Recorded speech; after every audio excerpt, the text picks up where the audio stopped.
दासाय भवनाशाय श्रीशाय गुणराशये हृद्याय शुद्ध विद्याय मध्वाय च नमो नमः. वैलरे 12ನೇ ಶ್ಲೋಕ. ಶ್ರೀ ಗುರುಭ್ಯೋ ನಮಃ. ಶ್ಯಾಮಾವದಾತೆ ಜಗದೇಕಸಾರೆ ಸನಂತ ಚಂದ್ರಾಧಿಕ ಕಾಂತಿ ಕಾಂತೆ ಸಹಾನುಜೆ ಕಾರ್ಮುಕ ಬಾಣ ಪಾಣೌ ಪುರೀಂ ಪ್ರವಿಷ್ಟೇ ತುತುಷುರ್ ವಿದೇಹಜಾಹ. 12ನೇ ಶ್ಲೋಕ. ಶ್ಯಾಮವರ್ಣನು ಶುಭ್ರನು ಆದ, ಅಂದರೆ ಶ್ಯಾಮತ್ವವಿದ್ದಾಗ್ಯೂ ಸೂರ್ಯಮಂಡಲದಂತೆಯೂ ಇಂದ್ರ ನೀಲಮಣಿಯಂತೆಯೂ ಶುಕ್ಲ ಭಾಸ್ವರ ತೇಜು ವಿಶೇಷದಿಂದ ಕೂಡಿರುವುದರಿಂದ ಶುಭ್ರನಾದವನು, ಹಾಗೂ ಜಗತ್ತುಗಳಿಗೆ ಮುಖ್ಯ ಶ್ರೇಷ್ಠನಾದ, ಶೋಭನರಾದ ಅಂದರೆ ಕಲಂಕರಹಿತರಾದ, ಅನಂತ ಚಂದ್ರರಿಂದ ಅಧಿಕವಾದ ಕಾಂತಿಯಿಂದ ಮನೋಹರನಾದ, ಧನುರ್ಬಾಣಗಳು ಕೈಯಲ್ಲಿ ಉಳ್ಳ ತಮ್ಮನಾದ ಲಕ್ಷ್ಮಣನಿಂದ ಕೂಡಿದ ಶ್ರೀರಾಮನು ವಿದೇಹರಾಜನ ಪಟ್ಟಣವನ್ನು ಪ್ರವೇಶ ಮಾಡುತ್ತಿರಲು ವಿದೇಹ ಪಟ್ಟಣದಲ್ಲಿದ್ದ ಜನರು ಅತ್ಯಧಿಕವಾಗಿ ಸಂತೋಷಪಟ್ಟರಂತೆ. ಮಾಮದಾತೆ ಜಗತೆ ಕಸಾರೆ ಸ್ವನಂತ ಚಂದ್ರಾಧಿಕ ಕಾಂತಿ ಕಾಂತೆ ಸಹಾನುಜೆ ಕಾರ್ಮುಕ ಬಾಣ ಪಾಣೌ ಪುರೀಂ ಪ್ರವಿಷ್ಟೆ ತುತುಷುರ್ವಿದೇಹಜಾ. ಶ್ಯಾಮ ಅಂತ ಹೇಳಿದ್ರೆ ನೀಲಮೇಘ ಶ್ಯಾಮ ಅಂತ ಹೇಳಿದ್ರೆ ನೀಲವರ್ಣದ ಶ್ರೀರಾಮಚಂದ್ರ. ಅವದಾತೆ ಅಂತ ಹೇಳಿದ್ರೆ ಶುಭ್ರ ನಿರ್ಮಲನಾದ ಶ್ಯಾಮಾವದಾತೆ. ಜಗದೇಕ ಸಾರೆ, ಜಗತ್ ಈ ಜಗತ್ತಿನಲ್ಲಿ ಏಕಸಾರೆ ಅಂತ ಹೇಳಿದ್ರೆ ಎಲ್ಲವೂ ಅಂತ ಹೇಳಿದ್ರೆ ಪ್ರತಿಯೊಂದು ಇರುವಂತಹದ್ದು ಭಗವಂತನ ಹತ್ರನೇ. ಏಕಸಾರ ಅಂತ ಹೇಳಿದ್ರೆ ನಾವು ಒಬ್ಬರನ್ನು ಅವಲಂಬಿಸಬೇಕಂತ ಹೇಳಿದ್ರೆ ಭಗವಂತನನ್ನೇ ಅವಲಂಬಿಸುವಂತಹದ್ದು, ಇನ್ನು ಯಾರೂ ಇಲ್ಲ. ಅಷ್ಟು ಒಂದು ಅಂತ ಹೇಳಿದ್ರೆ ಭಗವಂತನ ಹತ್ರ ನಾವು ಏನು ಕೇಳಿದ್ರು ಕೊಡುವಂತ ಎಲ್ಲ ಸಾಮರ್ಥ್ಯಗಳುಂಟು. ಅದಲ್ಲದೆ ಒಳ್ಳೆ ಭಕ್ತಿಯಿಂದ ಭಗವಂತನನ್ನು ಆಶ್ರಯಿಸಿದರೆ ಭಗವಂತ ನಮ್ಮ ಒಟ್ಟಿಗೆ ಇರ್ತಾನೆ. ಆ ರೀತಿಯಲ್ಲಿ ಜಗದೇಕ ಸಾರೆ, ಜಗತ್ತಿನಲ್ಲಿ ಸರ್ವೋತ್ತಮನಾದ ಭಗವಂತ, ಎಲ್ಲರಿಗಿಂತ ಒಳ್ಳೆ ಫ್ರೆಂಡ್ ಅಂದ್ರೆ ಭಗವಂತನೇ. ಜಗದೇಕ ಸಾರೆ ಸು ಅನಂತ ಚಂದ್ರಾಧಿಕ ಕಾಂತಿ ಕಾಂತೆ. ಸು ಅನಂತ, ಸು ಅಂತ ಹೇಳಿದ್ರೆ ಒಳ್ಳೆಯ ಅಂತ ಹೇಳಿದ್ರೆ ಯಾರ ಬಗ್ಗೆ ಹೇಳ್ತಾ ಇದ್ದಾರೆ? ಅನಂತ ಚಂದ್ರರ ಬಗ್ಗೆ ಹೇಳ್ತಾ ಇದ್ದಾರೆ. ಅಂತ ಹೇಳಿದ್ರೆ ಒಂದು ಚಂದ್ರನ ಪ್ರಕಾಶ ಅಲ್ಲ ಶ್ರೀರಾಮಚಂದ್ರನಲ್ಲಿ, ಅನಂತ ಚಂದ್ರ, ಸಾವಿರಾರು ಚಂದ್ರ ಒಂದೇ ಸಲಕ್ಕೆ ಒಂದು ವೇಳೆ ಪ್ರಕಾಶ ಕೊಡುದಿದ್ರೆ ಎಷ್ಟು ಪ್ರಕಾಶ ಆಗ್ತದೋ ಅಷ್ಟು. ಅನಂತ ಚಂದ್ರ ಅಧಿಕ, ಅದಕ್ಕಿಂತಲೂ ಜಾಸ್ತಿ, ಅಧಿಕ ಕಾಂತಿ ಕಾಂತೆ. ಒಂದು ಕಾಂತಿ ಅಂದ್ರೆ ಪ್ರಕಾಶ, ಇನ್ನೊಂದು ಕಾಂತಿ ಅಂತ ಹೇಳಿದ್ರೆ ಶೋಭಿಸುವಂತಹದ್ದು, ಈ ಪ್ರಕಾಶದಿಂದ ಶೋಭಿಸುವಂತಹದ್ದು ಅಂತ ಹೇಳಿದ್ರೆ ಅನೇಕ ಚಂದ್ರರು ಅವರ ಎಷ್ಟು ಪ್ರಕಾಶ ಆಗುತ್ತೋ ಅದಕ್ಕಿಂತಲೂ ಜಾಸ್ತಿ ಅಂತ ಹೇಳುವಾಗ ಮೊದಲೇ ಹೇಳ್ಕೊಂಡಿದ್ದಾರೆ ಸು ಅನಂತ ಚಂದ್ರಾಧಿಕ. ಸು ಅಂದ್ರೆ ಅಂತ ಹೇಳಿದ್ರೆ ಆ ಚಂದ್ರನಲ್ಲಿ ಏನಿರ್ತದೆ? ಕಲೆಗಳಿರ್ತದೆ. ಆದರೆ ಈ ಅನೇಕ ಚಂದ್ರರು ಅಂತ ಹೇಳುವಾಗ ಕಳಂಕರಹಿತರಾದ ಚಂದ್ರರು ಅಂತ, ಅಂದ್ರೆ ಪೂರ್ತಿ ಶೋಭೆ ಇರುವಂತಹ, ಪ್ರಕಾಶ ಇರುವಂತಹ ಅಂತಹ ಸಾವಿರಾರು ಚಂದ್ರರ ಪ್ರಕಾಶಕ್ಕಿಂತಲೂ ಜಾಸ್ತಿ ಸು ಅನಂತ ಚಂದ್ರ ಅಧಿಕ ಕಾಂತಿ ಕಾಂತೆ. ಅಂತಹ ಕಾಂತಿಯಿಂದ ಶೋಭಿಸುತ್ತಿರುವಂತಹ ಶ್ರೀರಾಮಚಂದ್ರ ಶ್ಯಾಮ, ನೀಲಮೇಘ ಶ್ಯಾಮ ಅವದಾತೆ, ಶುಭ್ರವಾದ ವಸ್ತ್ರಗಳಿಂದ ಪೀತಾಂಬರಧಾರಿಯಾಗಿ ಜಗದೇಕ ಸಾರೆ ಅಂತ ಹೇಳಿದ್ರೆ ಅಂತಹ ಭಗವಂತ ಅಂತ ಹೇಳಿದ್ರೆ ಅತ್ಯಂತ ತೇಜಸ್ಸುಳ್ಳ, ಅತ್ಯಂತ ಸಾಮರ್ಥ್ಯವುಳ್ಳ ಸರ್ವೋತ್ತಮನಾದ ಈ ಭಗವಂತ ಸು ಅನಂತ ಚಂದ್ರಾಧಿಕ ಕಾಂತಿ ಕಾಂತೆ. ಇಂತಹ ಮನೋಹರವಾದ ಆ ಒಂದು ಏನು ರಾಮ ಅಂತ ಹೇಳಿದ್ರೆ ಏನು? ರಮಯತೀತಿ ರಾಮ ಅಂತ ಹೇಳಿದ್ರೆ ರಾಮನನ್ನು ನೋಡ್ತಾ ಇರ್ಬೇಕು ಅಂತ, ಅಂತ ಪ್ರಕಾಶವುಳ್ಳ ರಾಮ. ಸಹ ಅನುಜ ಅಂತ ಹೇಳಿದ್ರೆ ತಮ್ಮ ಅಂತ ಹೇಳಿದ್ರೆ ಲಕ್ಷ್ಮಣನೊಂದಿಗೆ ಕೂಡಿಕೊಂಡು ಕಾರ್ಮುಕ ಬಾಣಪಾಣೌ ಅಂತ ಹೇಳಿದ್ರೆ ರಾಮ ಲಕ್ಷ್ಮಣರು ಬಂದ್ರು ಅಂತ ಹೇಳಿದ್ರೆ ಇಬ್ಬರ ಕೈಯಲ್ಲಿಯೂ ಏನಿರ್ಬೇಕಂದ್ರೆ ಕಾರ್ಮುಕ ಬಾಣ ಪಾಣೌ ಅಂದ್ರೆ ಕೈಯಲ್ಲಿ, ಪಾಣಿ ಕೈಯಲ್ಲಿ ಅಂತ ಹೇಳುವ ಸಪ್ತಮಿ ವಿಭಕ್ತಿ ಪಾಣೌ. ಕಾರ್ಮುಕ ಅಂದ್ರೆ ಬಿಲ್ಲು, ಬಾಣ ಅಂದ್ರೆ ಬಾಣ. ಸೊ ಬಿಲ್ಲು ಬಾಣ ಇಬ್ಬರು ಕೂಡ ಧರಿಸಿಕೊಂಡು ಪಾಣೌ ಅಂದ್ರೆ ಪಾಣೌ ಕೈ ಅಂತ ಹೇಳಿದ್ರೆ ರಾಮನ ಕೈಯಲ್ಲೂ ಬಿಲ್ಲು ಬಾಣ ಉಂಟು, ಲಕ್ಷ್ಮಣನ ಕೈಯಲ್ಲೂ ಬಿಲ್ಲು ಬಾಣ ಉಂಟು. ಒಟ್ಟು ಎಷ್ಟು ಕೈ ಆಯ್ತು? 2 ಕೈ ಆಯ್ತು. ಸೊ ಪಾಣೌ ಕಾರ್ಮುಕ ಬಾಣ ಸಹಾನುಜೆ ಅಂದ್ರೆ ಲಕ್ಷ್ಮಣನೊಡಿ ಕೂಡಿಕೊಂಡು ಇಬ್ಬರು ರಾಮ ಲಕ್ಷ್ಮಣರು ಧನುಸ್ಸನ್ನು ಧರಿಸಿಕೊಂಡು ಬಿಲ್ಲು ಮತ್ತೆ ಬಾಣ ಧರಿಸಿಕೊಂಡು ಪುರೀಂ ಪ್ರವಿಷ್ಟೆ ಅಂತ ಹೇಳಿದ್ರೆ ಇದನ್ನು ಯಾರು ನೋಡ್ತಾ ಇದ್ದಾರೆ ಅಂತ ಹೇಳಿದ್ರೆ, ಈ ರೀತಿ ಯಾರು ಹೇಳ್ತಾ ಇದ್ದಾರೆ ಅಂತ ಹೇಳಿದ್ರೆ, ಯಾರ ಕಣ್ಣಿಗೆ ಕಾಣಿಸಿಕೊಳ್ತಾ ಇದ್ದಾರೆ ಅಂತ ಹೇಳಿದ್ರೆ, ಇವರು ವೈದೇಹ ನಗರಿಯನ್ನ, ಜನಕರಾಜನ ನಗರಿಯನ್ನ ಪ್ರವೇಶ ಮಾಡ್ತಾ ಇದ್ದಾರೆ. ಪುರೀಂ ಪ್ರವಿಷ್ಟೆ, ಮಿಥಿಲಾಪುರೀಂ ಅಂದ್ರೆ ಜಾನಕಿಯ ಆ ಊರು. ಪುರೀಂ ಪ್ರವಿಷ್ಟೆ, ಅದಕ್ಕೆ ಪ್ರವಿಷ್ಟೆ ಪ್ರವೇಶ ಅಂತೆ. ಪ್ರವಿಷ್ಟೆ ಅಂದ್ರೆ ಪ್ರವೇಶ ಮಾಡಿದರು. ತುತುಷುಹು, ತುತುಷುಹು ತೋಷ, ತೋಷ ಅಂದ್ರೆ ಸಂತೋಷ, ಅಂತ ಹೇಳಿದ್ರೆ ಸಂತೋಷ. ಸೊ ತುತುಷು ಅಂದ್ರೆ ಸಂತೋಷ, ತುತುಷು. ವಿದೇಹಜ ಅಂತ ಹೇಳಿದ್ರೆ ವಿದೇಹದ ಪ್ರಜೆಗಳು, ವಿದೇಹ ಜಾಹ. ವಿದೇಹ ಅಂದ್ರೆ ಅದು ಊರು, ಅದು ದೇಶ. ಯಾವುದು? ಜನಕರಾಜನ ದೇಶಕ್ಕೆ ಹೆಸರು ವಿದೇಹ. ವಿದೇಹ ಜಾಹ, ಜಾ ಅಂದ್ರೆ ಹುಟ್ಟಿದವರು ಅಂತ ಹೇಳಿದ್ರೆ, ಜಾಹ ಅಂತ ಹೇಳಿದ್ರೆ ತುಂಬಾ ಜನ ಅಂತ ಹೇಳಿದ್ರೆ ವಿದೇಹದ ಪ್ರಜೆಗಳು ಇವರನ್ನು ನೋಡಿ ಸಂತೋಷಗೊಂಡಿದ್ದಾರೆ ಅಂತ ಹೇಳಿದ್ರೆ. ಎಲ್ಲಿ ನೋಡಿದ್ರು? ಪುರೀಂ ಪ್ರವಿಷ್ಟೆ, ಅವರ ದೇಶಕ್ಕೆ ಬರ್ತಾ ಇದ್ದಾರೆ, ಪ್ರವೇಶ ಮಾಡ್ತಾ ಇದ್ದಾರೆ, ಗೇಟಿಂದ ಒಳಗೆ ಬಂದಿದ್ದಾರೆ, ಹೆಬ್ಬಾಗಿಲಿಂದ ಒಳಗೆ ಬಂದಿದ್ದಾರೆ ರಾಮ ಲಕ್ಷ್ಮಣರು. ಈ ರೀತಿ ಅಂತ ಹೇಳಿದ್ರೆ ಶ್ಯಾಮ ಅವದಾತೆ ಜಗದೇಕ ಸಾರೆ ಸು ಅನಂತ ಚಂದ್ರಾಧಿಕ ಕಾಂತಿ ಕಾಂತೆ ಸಹಾನುಜೆ ಕಾರ್ಮುಕ ಬಾಣ ಪಾಣೌ ಪುರೀಂ ಪ್ರವಿಷ್ಟೆ ತುತುಷುಹು. ತುತುಷು ಅಂದ್ರೆ ಸಂತೋಷ, ತುತುಷು ಅಂತ ಹೇಳಿದ್ರೆ ಸಂತೋಷ ಪಟ್ಟರು. ತುತುಷುಹು ಅದು ಭೂತಕಾಲಕ್ಕಾಗುವಾಗ ಈ ಒಂದು ತೂ ಜಾಸ್ತಿ ಬಂತು. ತುಷು ಅಂತ ಹೇಳಿದ್ರೆ ತೋಷ, ಸಂತೋಷ, ಸಂತೋಷ. ಸೊ ಇದು ತೋಷಕ್ಕೆ ಒಟ್ಟಿಗೆ ಇನ್ನೊಂದು ತೂ ಬಂದ್ರೆ ಅಂದ್ರೆ ಭೂತಕಾಲದಲ್ಲಿ ಸಂತೋಷ ಪಟ್ಟರು. ಯಾರು? ವಿದೇಹಜಾಹ, ವಿದೇಹದ ಪ್ರಜೆಗಳು ಅಂತ ಹೇಳಿದ್ರೆ ಒಳಗೆ ಬರ್ತಾ ಇದ್ದಾರೆ ರಾಮ ಲಕ್ಷ್ಮಣರು. ಎಲ್ಲರೂ ನೋಡುವುದೇ ನೋಡುದು, ಎರಡೂ ಕಡೆಯಿಂದ ಒಬ್ರು ಇನ್ನೊಬ್ರಿಗೆ ಹೇಳಿ ಹೇಳಿ ಹೇಳಿ ಎಲ್ಲ ಒಟ್ಟಾಗಿ ಬಿಟ್ಟಿದ್ದಾರೆ. ಸೊ ನೋಡ್ಲಿಕ್ಕೆ ಬಂದಿದ್ದಾರೆ. ಸೊ ಅಲ್ಲಿಗೆ ಏನಾಯ್ತು ಅಂತ ಹೇಳಿದ್ರೆ ಈ 12ನೇ ಶ್ಲೋಕ, 12ನೇ ಶ್ಲೋಕಕ್ಕೆ ಏನ್ ಹೇಳ್ತಾರೆ ಪ್ರಭಂಜನಾಚಾರ್ಯ ಅಧ್ಯಾಯ 4 12ನೇ ಶ್ಲೋಕಕ್ಕೆ 12ನೇ ಶ್ಲೋಕ. ಓಕೆ, ಅಹಲ್ಯದೆಲ್ಲ ಮುಗಿತು, 11 ಆಯ್ತು. 12ನೇ ಶ್ಲೋಕ. ಶ್ರೀರಾಮನು ಶ್ಯಾಮಲ ವರ್ಣದಿಂದ ಹೊಳೆಯುತ್ತಾ, ಶ್ಯಾಮಶ್ಚಾಸೌ ಅವದಾತಶ್ಚೇತಿ ಸಮಾಸಃ. ಶ್ಯಾಮ ಅಂತ ಹೇಳಿದ್ರೆ ನೀಲಮೇಘ ಶ್ಯಾಮ, ಅವದಾತ ಅಂತ ಹೇಳಿದ್ರೆ ನಿರ್ಮಲ ಶುಭ್ರ. ಸೊ ಆ ರೀತಿಯಲ್ಲಿ ಆಮೇಲೆ ಹೊಳೆಯುತ್ತಾ ಇಂದ್ರನೀಲ ಮಣಿಯಂತೆ ಕಂಗೊಳಿಸುತ್ತಾ. ಇಂದ್ರನೀಲ ಮಣಿ ಯಾವುದಕ್ಕೆ? ಅದು ಯಾವುದು ಬಣ್ಣ? ಶ್ಯಾಮ ಅನ್ನುವಂಥದ್ದು ಅಂತ ಹೇಳಿದ್ರೆ ಇಂದ್ರನೀಲ ಮಣಿ ಅಂದ್ರೆ ನೀಲ. ನೀಲ ಮತ್ತೆ ಕಪ್ಪು ಸಾಮಾನ್ಯ ಒಂದೇ ಲೆಕ್ಕ, ಮಧ್ಯ ಮೋಡದ ಬಣ್ಣ ಅಂತ, ಅದಕ್ಕೆ ಹೇಳುದು ನೀಲ ಮೇಘ ಶ್ಯಾಮ ಅಂತ. ಸೊ ಶ್ಯಾಮಲ ವರ್ಣದಿಂದ ಇಂದ್ರನೀಲ ಮಣಿ ಅಂತ ಕಂಗೊಳಿಸುತ್ತಿದ್ದ ಜಗತ್ತಿನ ಅತ್ಯಂತ ಶ್ರೇಷ್ಠನಾಗಿದ್ದ ಶ್ರೀರಾಮ ಕಳಂಕರಹಿತ ಅನಂತ ಚಂದ್ರರಿಗೂ ಮಿಗಿಲಾದ ಕಾಂತಿ. ಒಂದೆರಡು ಕಾಂತಿ ಚಂದ್ರರಲ್ಲ, ಅನಂತ ಚಂದ್ರರು, ಅದಕ್ಕಿಂತಲೂ ಮಿಗಿಲಾದ ಕಾಂತಿ. ಅದಲ್ಲದೆ ಕಳಂಕರಹಿತರಾದ ಚಂದ್ರರು, ಸು ಅನಂತ ಚಂದ್ರಾಧಿಕ. ಆಮೇಲಿಂದ ಇಂತಹ ಕಾಂತಿಯಿಂದ ಮನೋಹರನಾಗಿದ್ದ ಕಾಂತೆ ಅಂತ ಹೇಳಿದ್ರೆ ಮನೋಹರ ಅಂತ ಹೇಳಿದ್ರೆ ಆಕರ್ಷಕನಾಗಿ ಇದ್ದ.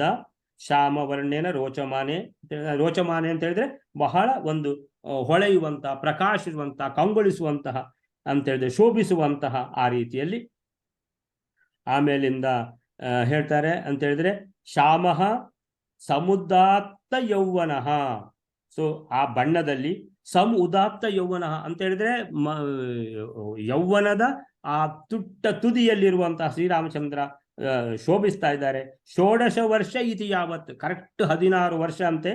ಸ ಚ ಅಸೌ ಅವದಾತಶ್ಚ ಶ್ಯಾಮಃ 16 ವಾರ್ಷಿಕ ಇತಿ ವಚನಾತ್ ಅಂತ ಹೇಳ್ತಾರೆ. ಸೊ ಅಂತ ಹೇಳಿದ್ರೆ 16 ವರ್ಷ ಅಂತ ಹೇಳಿದ್ರೆ ರಾಮನಿಗೆ 16 ವರ್ಷ ಅಂದ್ರೆ ಸೀತೆಗೆ ಎಷ್ಟು ವರ್ಷ ಇರ್ಬೋದು ಅದು ಲೆಕ್ಕ ಹಾಕ್ಬೇಕು. ಸೊ ಆಮೇಲಿಂದ ಆಯ್ತಲ್ಲ. ಸೊ ಅವಾಗೆಲ್ಲ ಎಷ್ಟು ಬೇಗ ಬೇಗ ಮದುವೆ ಅಲ್ವಾ. ಸೊ ಆ ರೀತಿಯಲ್ಲಿ. ಸೊ ನೆಕ್ಸ್ಟ್ ಅಲ್ಲಿಗೆ ಏನಾಯ್ತು ಅಂತ ಹೇಳಿದ್ರೆ ಇದು ಮುಗೀತು. ಯಾವುದು 12ನೇ ಶ್ಲೋಕ ಮುಗೀತು. ಆಮೇಲಿಂದ 13ನೇ ಶ್ಲೋಕ. 13ನೇ ಶ್ಲೋಕ.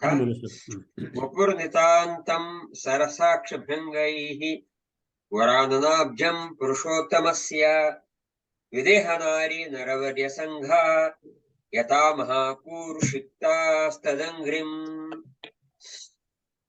ವಿದೇಹ ಪಟ್ಟಣದಲ್ಲಿರತಕ್ಕ ಸ್ತ್ರೀ ಮನುಷ್ಯರು, ಇವರಲ್ಲಿ ಶ್ರೇಷ್ಠರಾದವರ ಸಮೂಹಗಳು ಸ್ನೇಹ ಸಹಿತಗಳಾದ ಅಥವಾ ಬಾಹ್ಯಾರ್ಥ ವಿಷಯಕವಾದ ಮನಸ್ಸಿನ ವಿಕಾರೋತ್ಕರ್ಷವೇ ರಸವು. ಅದರಿಂದ ಕೂಡಿರುವ ನಯನಗಳೆನ್ನುವ ಭ್ರಮರಗಳಿಂದ ಪುರುಷೋತ್ತಮನಾದ ಶ್ರೀರಾಮನ ಉತ್ಕೃಷ್ಟವಾದ ಮುಖವೆನ್ನುವ ಕಮಲವನ್ನು ಮಹಾಪುರುಷನಾದ ಶ್ರೀ ನಾರಾಯಣನ ಸಂಬಂಧಿಯರಾದ ಶುಕ ನಾರದಾದಿಗಳು ಶ್ರೀಹರಿಯ ಚರಣವನ್ನೆಂಬಂತೆ ಅತ್ಯಂತ ಆದರಪೂರ್ವಕವಾಗಿ ಕಂಡರು.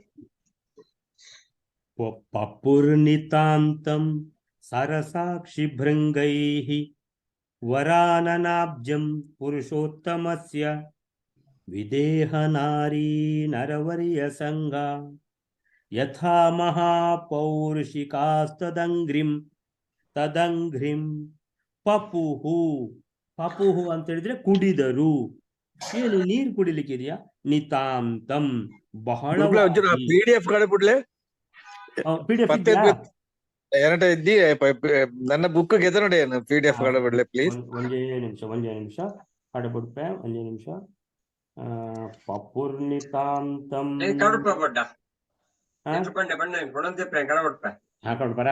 ಒಂಜಿ ಕಡಬಿಡಿಯ ಅವು ಸರಿ ಬರ್ತೀರಿ ನೀವು ಕಡಬಿಡ್ಲೆ ಅವು ಅರ್ಜೆಂಟ್ ತನಕ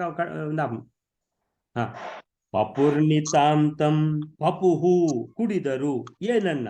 ನಿತಾಂತಂ ಬಹಳವಾಗಿ ಅಂತ ಹೇಳಿದ್ರೆ ಈಗ ಮಿಲ್ಕ್ ಶೇಕ್ ಅಂತ ಹೇಳಿದ್ರೆ ಏನು, ನಮ್ಗೆ ಬಹಳ ಇಷ್ಟವಾದ ಒಂದು ಮಿಲ್ಕ್ ಶೇಕ್ ಕೊಡ್ತಾ ಇದ್ದಾರೆ ಒಂದು ಫಂಕ್ಷನ್ಗೆ ಹೋಗುವಾಗ ಅಂತ ಹೇಳಿದ್ರೆ ಯಾವ ರೀತಿ ನಾವು ಒಂದು ಅದನ್ನು ಪೂರ್ತಿ ಆಸ್ವಾದಿಸಿಕೊಂಡು ಕುಡಿತೇವೋ ಆ ತರ ಕುಡಿದರು. ಏನನ್ನು ಕುಡಿದರು?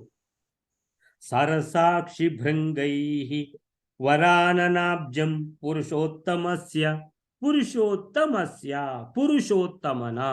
ಯಾರು ಪುರುಷೋತ್ತಮ? ಶ್ರೀರಾಮಚಂದ್ರ. ಸೊ ದೇವರ ದೇವ ಪುರುಷೋತ್ತಮ ಅಂತ ಹೇಳಿದ್ರೆ ಎಲ್ಲರಿಗಿಂತಲೂ ಉತ್ತಮ ಪುರುಷೋತ್ತಮ ಅಂತ ಹೇಳಿದ್ರೆ. ಸೊ ಎಲ್ಲಾ ಬ್ರಹ್ಮನಿಂದ ಹಿಡಿದು ಕೆಳಗೆ ಒಂದು ಕೀಟದವರೆಗೆ ಎಲ್ಲರೂ ಕೂಡ ಕ್ಷರ ಪುರುಷರು. ಇವರನ್ನೆಲ್ಲ ಮೀರಿಸಿ ಲಕ್ಷ್ಮೀದೇವಿ ಅವಳೊಬ್ಬಳೇ ಅಕ್ಷರ ಪುರುಷಳು. ಆ ಲಕ್ಷ್ಮೀದೇವಿಯನ್ನು ಮೀರಿಸಿಕೊಂಡಿರುವಂತಹ ಯಾರು? ಭಗವಂತ. ಅವನು ಪುರುಷೋತ್ತಮ. ಅವನ ಸಮಾನ ಕೂಡ ಯಾರು ಇಲ್ಲ, ಅವನ ಮಿಗಿಲಾಗಿ ಕೂಡ ಯಾರಿಲ್ಲ.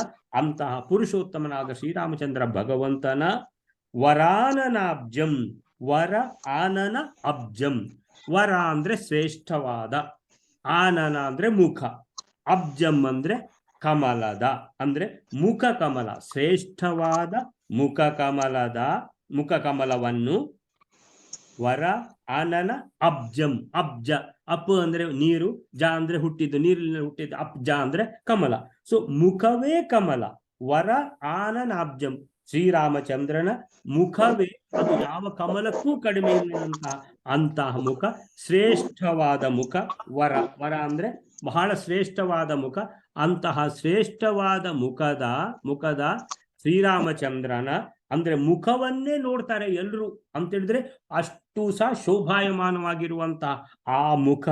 ಸೊ ವರ ಆನನ ಅಬ್ಜಂ ಅಂತ ಹೇಳಿದ್ರೆ ಯಾವ ರೀತಿ ನೋಡ್ತಾ ಇದ್ದಾರೆ ಅಂತ ಹೇಳಿದ್ರೆ ಇದು ಒಂದು ಕಮಲ ಅಂತ ಇಟ್ಕೊಳ್ಳಿ. ಕಮಲ ಅಂತ ಹೇಳಿದ್ರೆ ತಾವರೆ. ಆ ತಾವರೆ ಅದರಲ್ಲಿ ರಸ ಇದೆ, ಮಕರಂದ. ಆ ಮಕರಂದವನ್ನು ಸರಸಾಕ್ಷಿ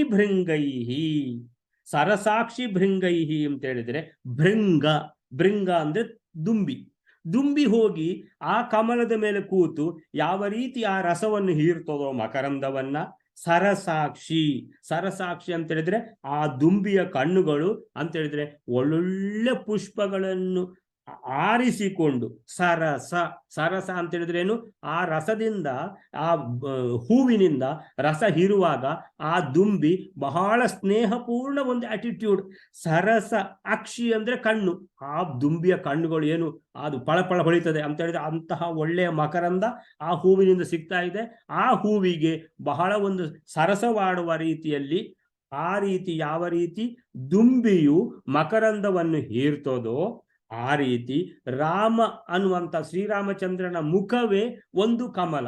ಆ ಕಮಲದಿಂದ ನೋಡ್ತಾ ಇರುವ ಜನರು ದುಂಬಿಗಳಂತೆ ಆ ಮುಖದಿಂದ ಏನಂತ ಹೇಳಿದ್ರೆ ರಸವನ್ನ ಹೀರಿದರು ಅಂತ ಹೇಳಿದ್ರೆ ಜನ ನೋಡುದು. ಒಂದ್ಸಲ ಹೀಗೆ ನೋಡ್ಲಿಕ್ಕೆ ಶುರು ಮಾಡಿದ್ರೆ ನೋಡ್ತಾನೆ ಕೂತ್ಕೊಳ್ತಾರೆ, ಇಂಥವ್ರನ್ನ ನೋಡ್ಲೇ ಇಲ್ಲ ಅಂತ. ಸೊ ಪಪುರ್ನಿತಾಂತಂ ಸರಸಾಕ್ಷಿ ಭೃಂಗೈಹಿ. ವರಾನನಾಬ್ಜಂ ಪುರುಷೋತ್ತಮಸ್ಯ. ಯಾರು ನೋಡಿದ್ದು ಅಂತ ಹೇಳಿದ್ರೆ ವಿದೇಹ ನಾರಿ ನರವರ್ಯ ಸಂಘ.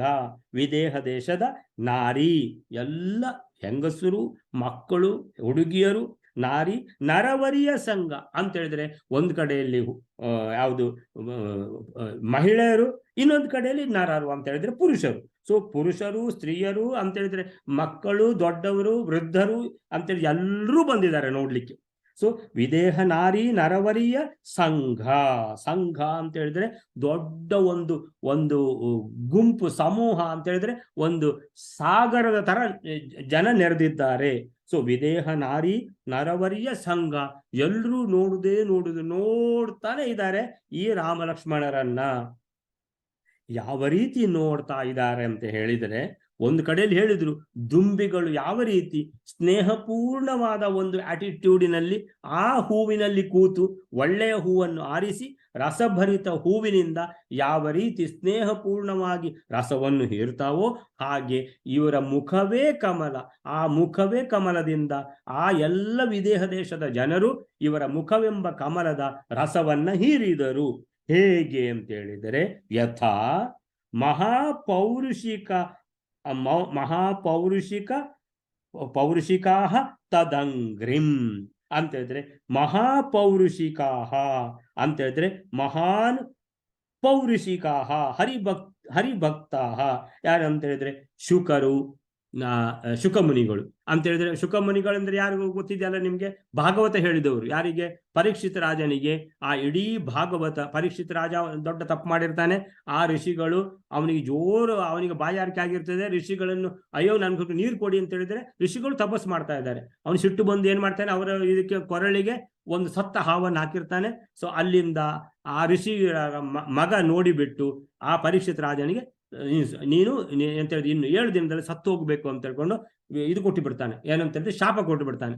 ಪರೀಕ್ಷಿತ ರಾಜನಿಗೆ ಯಾವಾಗ ಇದು ಗೊತ್ತಾಯಿತೋ ಅಂತೇಳಿ ಆ ಋಷಿಗಳೇ ಹೇಳಿ ಕಳಿಸಿದ್ರು, ಅಯ್ಯೋ ರಾಜನಿಗೆ ತಮ್ಮ ಅಂತ ಒಳ್ಳೆ ರಾಜ ಅವ, ಸೊ ತನ್ನ ಮಗನಿಗೆ ತಿಳಿಯದೆ ಶಾಪ ಕೊಟ್ಟು ಬಿಟ್ಟ, ಏನ್ ಮಾಡ್ಬೇಕು ಈಗ? ಅಟ್ಲೀಸ್ಟ್ ಅವರಿಗೆ ಗೊತ್ತಾಗ್ಲಿ ಶಾಪ ಕೊಟ್ಟಿದ್ದಾರೆ ಅಂತ ಹೇಳ್ಕೊಂಡು ಏನಾದ್ರೂ ಅದಕ್ಕೆ ಒಂದು ವ್ಯವಸ್ಥೆ ಮಾಡ್ಲಿ ಅಂತ ಹೇಳಿಬಿಟ್ಟು ಪರೀಕ್ಷಿತ ರಾಜ ಯಾವಾಗ ಗೊತ್ತಾಯಿತೋ ಇನ್ನು 7 ದಿನದಲ್ಲಿ ತಾನು ಸತ್ತೋಗ್ತೇನೆ ಅಂತ ಹೇಳಿದ್ರೆ, ಆವಾಗ ಪರೀಕ್ಷಿತ ರಾಜ ಈ 7 ದಿನಗಳಲ್ಲಿ ತಾನು ಎಷ್ಟು ಭಗವತ್ ಸೇವೆ ಆಗುತ್ತೋ ಅಷ್ಟು ಮಾಡಬೇಕಂತ ಆವಾಗ ಶುಕಮುನಿಗಳು ಆ ದಾರಿಯಲ್ಲಿ ಬಂದ್ರು. ಶುಕಮುನಿಗಳು ಅವನಿಗೆ 7 ದಿವಸ ಭಾಗವತವನ್ನ ಹೇಳ್ತಾರೆ. ಸೊ ಈ ರೀತಿ ಇದು ಯಾವುದು, ಈ ಭಾಗವತ ಅನ್ನುವಂಥದ್ದು ಪರೀಕ್ಷಿತ ರಾಜನಿಗೆ ಹೇಳಿದವರೇ ಶುಕಮುನಿಗಳು. ಶುಕಮುನಿಗಳು ಅಂತ ಹೇಳಿದ್ರೆ ಯಾರಂತ ಹೇಳಿದ್ರೆ ವೇದವ್ಯಾಸರ ಮಗ. ಸೊ ಮಹಾ ತಪಸ್ವಿ ಯಾರು? ಶುಕಮುನಿಗಳು. ಆಮೇಲಿಂದ ನಾರದರು. ನಿಮಗೆ ಗೊತ್ತು, ನಾರದರ ಬಗ್ಗೆ ಹೇಳ್ಬೇಕಂತಿಲ್ಲ. ಆಮೇಲಿಂದ ಈ ಶುಕ ನಾರದಾದಿಗಳು ಮಹಾಪೌರುಷಿಕಾಹ ಅಂತ ಹೇಳಿದ್ರೆ ಭಗವಂತನ ಅತಿ ದೊಡ್ಡ ಭಕ್ತರು ಇವರೆಲ್ಲ. ಇವರು ಈ ಮಹಾತ್ಮರು, ಮಹಾಹರಿಭಕ್ತರು, ಇವರು ಮಹಾಪೌರುಷಿಕಾಹ. ಯಥಾ ಹೇಗೆ? ತದಂಗ್ರಿಂ. ತದಂಗ್ರಿಂ ಅಂತ ಹೇಳಿದ್ರೆ, ತದ್ ಅಂತ ಹೇಳಿದ್ರೆ ಆ ಭಗವಂತನ, ಅಂಗ್ರಿಂ ಅಂತ ಹೇಳಿದ್ರೆ ಪಾದ. ಸೊ ಭಗವಂತನ ಪಾದ ಕಮಲಗಳನ್ನ ಯಾವ ರೀತಿ ಸೇವೆ ಮಾಡ್ತಾರೋ, ಯಾವ ರೀತಿ ಅವರು ಭಗವಂತನ ಪಾದ ಕಮಲವನ್ನು ಬಿಡುವುದೇ ಇಲ್ಲ ಅವರು. ಯಾರು? ಈ ಶುಕ ನಾರದಾದಿಗಳು. ಇವರು ಮಹಾತ್ಮರು, ಇವರು ಮಹಾಭಕ್ತರು, ಭಗವಂತನ ಪಾದ ಕಮಲಗಳನ್ನು ಬಿಡುವುದೇ ಇಲ್ಲ. ಯಾವ ರೀತಿ ಮಧ್ವಾಚಾರ್ಯರು ಅಂತ ಹೇಳಿದ್ರೆ ವಾಯುದೇವರ 3 ಅವತಾರಗಳು ಅದೇ ತರ.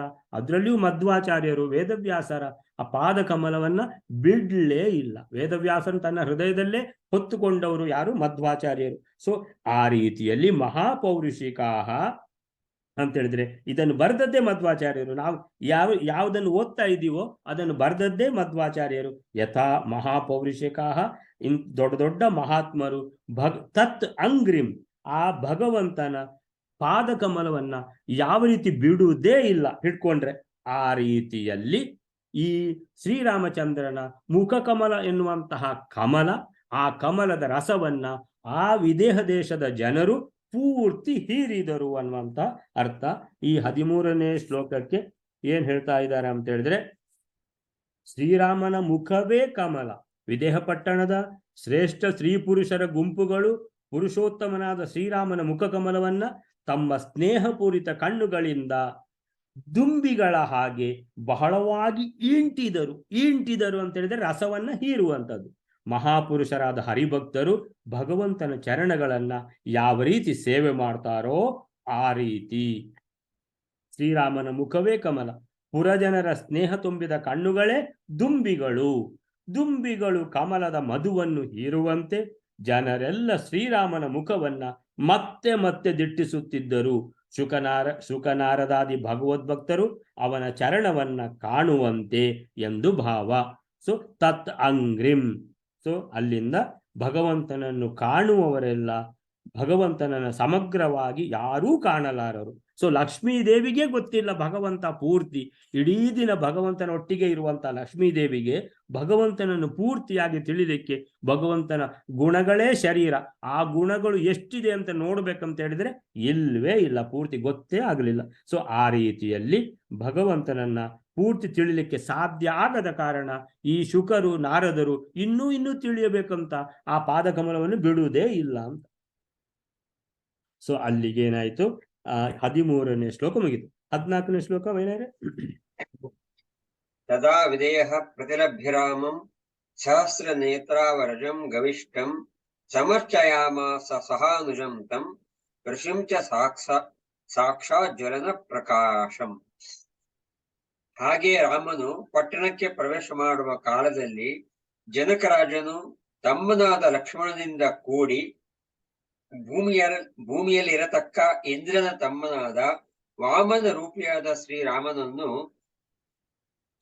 ಹೊಂದಿ ಕೇವಲ ಅಗ್ನಿಯಂತೆ ಪ್ರಕಾಶವುಳ್ಳ ಒಟ್ಟಿಗೆ ಬಂದ ಆ ವಿಶ್ವಾಮಿತ್ರನನ್ನು ಭಕ್ತಿ ಶ್ರದ್ಧಾಪೂರ್ವಕವಾಗಿ ಪೂಜಿಸಿದನು.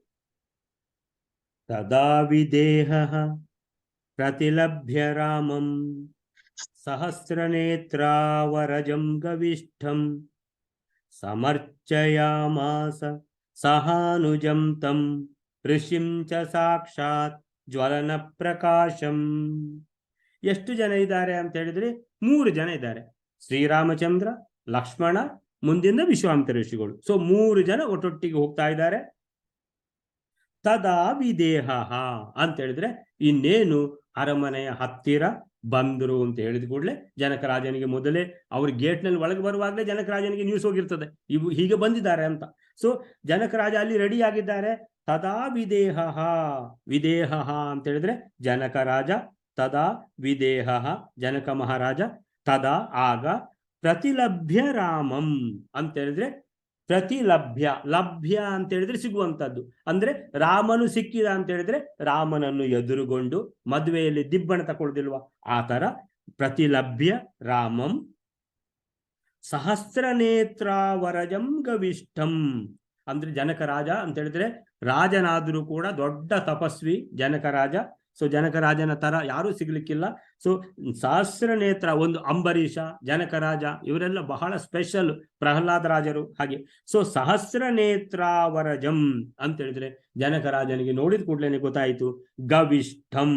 ಗವಿಷ್ಠಂ ಅಂದ್ರೆ ಗಾಮ್ ಅಂತ ಬಂದಿದೆ ನೋಡಿ. ಗಾಮ್ ಅಂದ್ರೆ ನನ್ನ ಮಗನಿಗೆ ಸಿಗಬೇಕು, ಪೃಥ್ವಿಯಲ್ಲಿ ಆಳ್ವಿಕೆ, ಗಾಮ್ ಅಂತ ಬಂದಿದೆ. ಸೊ ಗಾಮ್ ಅಂತ ಹೇಳಿದ್ರೆ ಗಾಮ್ ಅವಿಷ್ಟಂ ಅಂತ ಹೇಳಿದ್ರೆ ಭಗವಂತ ಇಲ್ಲಿ ಭೂಮಿಗೆ ಅವತಾರ ಮಾಡಿ ಬಂದಿದ್ದು, ಈ ಭೂಮಿಗೆ ಪ್ರವೇಶ ಮಾಡಿದ ಭಗವಂತ ಅಂತ. ಗಾಮ್ ಅವಿಷ್ಟಂ, ಗವಿಷ್ಟಂ ಭೂಮಿಯಲ್ಲಿ ಅವತಾರ ಮಾಡಿದ ಆ ಭಗವಂತ ಅವನನ್ನು ಅಂತ ಹೇಳಿದ್ರೆ ಶ್ರೀರಾಮಚಂದ್ರನನ್ನು ನೋಡುವಾಗಲೇ ಆ ರೀತಿ ಭಕ್ತಿಯಿಂದ ನೋಡಿದ್ರು ಜನಕ ಮಹಾರಾಜ. ಸಹಸ್ರ ನೇತ್ರಾವರಜಂ, ಸಹಸ್ರ ನೇತ್ರ ಅಂತ ಹೇಳಿದ್ರೆ ಮೈ ತುಂಬ ಕಣ್ಣಿರುವಂತವನು ಯಾರು? ದೇವೇಂದ್ರ. ಅಂದ್ರೆ ಸಹಸ್ರ ನೇತ್ರ, 1000 ಕಣ್ಣು ಅಂತ ದೇವೇಂದ್ರನಿಗೆ. ಆ ದೇವೇಂದ್ರನ ಸಹಸ್ರ ನೇತ್ರಾಯಾಹ, ಸಹಸ್ರ ನೇತ್ರನ ಅವರಜಂ, ಅವನ ಯಾರು? ತಮ್ಮ. ಸೊ ದೇವೇಂದ್ರನ ತಮ್ಮ ಅಂತ ಹೇಗೆ ಹೇಳುವುದು? ಯಾರಿಗೆ? ರಾಮನಿಗೋ ಲಕ್ಷ್ಮಣನಿಗೋ? ಸೊ ಶ್ರೀರಾಮಚಂದ್ರ ಅಂದ್ರೆ ಭಗವಂತ. ಸೊ ಭಗವಂತ ಅಂತ ಹೇಳಿದ್ರೆ ಯಾರು ಅಂದ್ರೆ ವಾಮನಾವತಾರ ಮತ್ತೆ ಭಗವಂತ ಒಂದೇ. ಒಂದು ವಾಮನಾವತಾರ, ಇನ್ನೊಂದು ಶ್ರೀರಾಮ ಅವತಾರ, ಅಂದ್ರೆ 2 ಅವತಾರ ಒಂದೇ ಅಂತ ಹೇಳಿದ್ರೆ 10 ಎಷ್ಟು ಅವತಾರ ತಗೊಂಡ್ರು ಕೂಡ ಎಲ್ಲವೂ ಭಗವಂತನ ಅವತಾರ, ಯಾವುದು ಭೇದ ಇಲ್ಲ, ಎಲ್ಲ ಒಂದೇ, ಅದು ಭಗವಂತ ಒಬ್ಬನೇ. ಸೊ ಆ ಭಗವಂತ ದೇವೇಂದ್ರನ ತಮ್ಮ ಅಂತ ಹೇಳಿದ್ರೆ ವಾಮನ ಹುಟ್ಟಿದ್ದು ಕಶ್ಯಪ ಮತ್ತು ಅದಿತಿಯರಿಗೆ ಅಂತ ಹೇಳಿದ್ರೆ ದೇವೇಂದ್ರನ ತಮ್ಮನಾಗಿ ವಾಮನ ಹುಟ್ಟಿದ್ದು. ಆ ರೀತಿಯಲ್ಲಿ ವಾಮನ ಬೇರೆ ಅಲ್ಲ, ಶ್ರೀರಾಮ ಬೇರೆ ಅಲ್ಲ. ಆದ್ದರಿಂದ ದೇವೇಂದ್ರನ ತಮ್ಮನಾದ ಈ ಅಂತ ಹೇಳಿದ್ರೆ ಭಗವಂತ ಅಂತ. ಸಹಸ್ರ ನೇತ್ರ ಅವರಜಂ ವಾಮನಾವತಾರದ ಅಂತ ಹೇಳಿದ್ರೆ, ಅದೇ ರೀತಿ ವಾಮನಾವತಾರ ಹೇಗೋ ಶ್ರೀರಾಮ ಅವತಾರ ಈ ಭಗವಂತನನ್ನು ಜನಕರಾಜ ಅಂತ ಹೇಳಿದ್ರೆ ಸರಿಯಾಗಿ ಅಂತ ಹೇಳಿದ್ರೆ ಎಲ್ಲ ಸರಿಯಾಗಿ ಗೊತ್ತು, ಭಗವಂತನ ಬಗ್ಗೆ ಪೂರ್ತಿ ಗೊತ್ತಿದೆ ಜನಕರಾಜನಿಗೆ. ಸಹಸ್ರ ನೇತ್ರ ಅವರಜಂ ಗವಿಷ್ಟಂ, ಭೂಮಿಗೆ ಬಂದ ಈ ಭಗವಂತ ಗವಿಷ್ಟಂ ಸಮರ್ಚಯಾಮಾಸ, ಅರ್ಚಯಾಮಾಸ, ಅರ್ಚನೆ ಅಂತ ಹೇಳಿದ್ರೆ ಪೂಜೆ ಮಾಡುದು. ಪೂಜೆ ಮಾಡುದು ಅಂದ್ರೆ ಕಾಲು ತೊಳೆದು ಪೂರ್ತಿ ಅಂತ ಹೇಳಿದ್ರೆ ಒಂದು ಕ್ರಮ ಪ್ರಕಾರವಾಗಿ ಎದುರುಗೊಂಡು ಮಾಲೆ ಎಲ್ಲ ಹಾಕಿ, ಇದೆಲ್ಲ ಯಾವ ರೀತಿ ನೀವು ನೋಡಿದಿರಲ್ಲ ಅಂತ ಹೇಳಿದ್ರೆ ದಿಬ್ಬಣದಲ್ಲಿ ಮದುಮಗನಿಗೆ ಯಾವ ತರ ಎಲ್ಲ ಮಾಡ್ತಾರೆ ಆ ತರನೇ ಸಹಸ್ರ ನೇತ್ರ ವರಜಂ ಅಂತ ಹೇಳಿ ಇಲ್ಲಿ ಮದುಮಗ ಅಂತಲ್ಲ, ಇದು ಯಾವುದು ಭಗವಂತನೇ ಬಂದಿದ್ದಾನೆ ಆ ರೀತಿಯ ಪೂಜೆ. ಸಹಸ್ರ ನೇತ್ರ ವರಜಂ ಗವಿಷ್ಟಂ ಸಮರ್ಚಯಾಮಾಸ, ಅಂದ್ರೆ ಸಮ್ಯಕ್ ಸರಿಯಾಗಿ, ಅರ್ಚಯಾಮಾಸ ಅಂತ ಹೇಳಿದ್ರೆ ಪೂಜೆಗಳ ಎಲ್ಲ ರೀತಿಯ ಪೂಜೆಗಳನ್ನು ಮಾಡಿ ಉಪಚಾರ ಮಾಡಿಬಿಟ್ಟು ಅತಿಥಿ ಸತ್ಕಾರ ಮಾಡಿಬಿಟ್ಟು, ಅಂದ್ರೆ ಸಾಮಾನ್ಯದ ಅತಿಥಿ ಅಲ್ಲ, ಭಗವಂತನೇ ಭೂಮಿಗೆ ಇಳಿದು ಬಂದ ಈ ಅತಿಥಿ ಸಹಾನುಜಂ ರಾಮ, ಸಹಾನುಜಂ ಲಕ್ಷ್ಮಣ, ಅದಲ್ಲದೆ ಯಾರಿದ್ದಾರೆ ವಿಶ್ವಾಮಿತ್ರರು. ತಮ್ ಋಷಿಂ ಅಂದ್ರೆ ತಮ್ ಋಷಿಂ, ಆ ಋಷಿವರ್ಯ ಯಾರು ವಿಶ್ವಾಮಿತ್ರರು. ಸಾಕ್ಷಾತ್ ಅಂದ್ರೆ ಒಂದ್ಸಲ ವಿಶ್ವಾಮಿತ್ರರನ್ನು ನೋಡಿದ್ರು ಯಾರು ಜನಕ ಮಹಾರಾಜ. ಸಾಕ್ಷಾತ್ ಜ್ವಲನ ಪ್ರಕಾಶಂ ಅಂತ ಹೇಳಿದ್ರೆ ಏನು ಉರಿಯುವಂತಹ ಜ್ವಲನ ಅಂದ್ರೆ ಪ್ರಜ್ವಲಿಸುವಂತಹ ಅಗ್ನಿಯಂತೆ ಪ್ರಕಾಶಂ ತೇಜೋಮಯವಾದ ಆ ವಿಶ್ವಾಮಿತ್ರರನ್ನ ಈ ಮೂರೂ ಜನರನ್ನ ಸರಿಯಾಗಿ ಅತಿಥಿ ಸತ್ಕಾರ ಮಾಡಿದ್ರು ಅನ್ನುವಂಥದ್ದು. ಸೊ ಈ 14ನೇ ಶ್ಲೋಕಕ್ಕೆ ಏನ್ ಹೇಳ್ತಾರೆ, ಜನಕರಾಜನು ಧರೆಗಿಳಿದ ಇಂದ್ರನ ತಮ್ಮ, ಧರೆಗಿಳಿದ ಗವಿಷ್ಟಂ, ಗಾಮ್ ಅಂತ ಹೇಳಿದ್ರೆ ಆವಿಷ್ಟಂ ಅಂತ ಹೇಳಿದ್ರೆ ಭೂಮಿಗೆ ಪ್ರವೇಶ ಮಾಡಿರುವಂತಹ ಭಗವಂತ, ಭೂಮಿಯಲ್ಲಿ ಅವತಾರ ಮಾಡಿದ ಆ ಭಗವಂತ. ಸಹಸ್ರ ನೇತ್ರ ಅಂದ್ರೆ ದೇವೇಂದ್ರನ ತಮ್ಮ, ಇಂದ್ರನ ತಮ್ಮ ಯಾರು ವಾಮನ. ಸೊ ವಾಮನ ಅವತಾರ ಬೇರೆ ಅಲ್ಲ, ರಾಮ ಅವತಾರ ಬೇರೆ ಅಲ್ಲ, ಎಲ್ಲ ಭಗವಂತನೇ, ಎಲ್ಲಿಯೂ ಸಹ ಬೇರೆ ಅಂತ ಹೇಳಲಿಕ್ಕೆ ಇಲ್ಲ. ಮಧ್ವಾಚಾರ್ಯರು ಸ್ಪಷ್ಟವಾಗಿ ಹೇಳಿದ್ದಾರೆ. ಸೊ ಅಲ್ಲ ಅದು ರಾಮ ಬೇರೆ ಕೃಷ್ಣ ಬೇರೆ ಇಲ್ವೇ ಇಲ್ಲ, ರಾಮನೂ ಭಗವಂತನೇ, ಕೃಷ್ಣನೂ ಭಗವಂತನೇ, ವಾಮನಾವತಾರ ಅವನು ಭಗವಂತನೇ. ಆದ್ರಿಂದ ಅದೇ ಭಗವಂತ ಸಹಸ್ರನೇತ್ರ ವರಜಂ. ಸೊ ಅವನನ್ನ ಆಮೇಲಿಂದ ತಮ್ಮ ಯಾರು ಲಕ್ಷ್ಮಣನನ್ನು, ಆಮೇಲೆ ಅಗ್ನಿಯಂತೆ ಪೊಳೆಯುವ, ಅದು ಒಂದು ಕಡೆಯಲ್ಲಿ ಶ್ರೀರಾಮನ ಚಂದ್ರ ಆ ರೀತಿ ಏನು ಅದು ತೇಜಸ್ಸಿಂದ ಕೂಡಿದ್ದಾರೆ, ಇನ್ನೊಂದು ತೇಜಸ್ವಿ ಯಾರು ವಿಶ್ವಾಮಿತ್ರ ಮುನಿಗಳು. ಜ್ವಲನ ಪ್ರಕಾಶಂ, ಸಾಕ್ಷಾತ್ ಜ್ವಲನ ಪ್ರಕಾಶಂ, ಆ ಋಷಿಗಳನ್ನ ಎಲ್ಲರನ್ನೂ ಕೂಡ ಆದರ ಸತ್ಕಾರ ಮಾಡಿದರು. ಸೊ ಎಷ್ಟನೇ ಶ್ಲೋಕ ಇದು? 14ನೇ ಶ್ಲೋಕ. ಸೊ ಜನಕರಾಜನು ಭುವಿಗೆ ಇಳಿದ ಸಹಸ್ರಾಕ್ಷ ಯಾರು ದೇವೇಂದ್ರ, ಅವನ ಅನುಜನಾದ ಶ್ರೀರಾಮನನ್ನು ಅವನ ಅನುಜನಾದ ಲಕ್ಷ್ಮಣನೊಂದಿಗೆ ಭಕ್ತಿ ಶ್ರದ್ಧೆಗಳಿಂದ ಆದರದ ಸ್ವಾಗತ ಕೊಟ್ಟು ಪೂಜೆ ಮಾಡಿದರು. ಅಗ್ನಿಯಂತೆ ಹೊಳೆಯುತ್ತಿದ್ದ ಆ ವಿಶ್ವಾಮಿತ್ರ ಮುನಿಯನ್ನು ಕೂಡ ಸ್ವಾಗತ ಮಾಡಿ ಪೂಜೆ ಮಾಡಿದರು.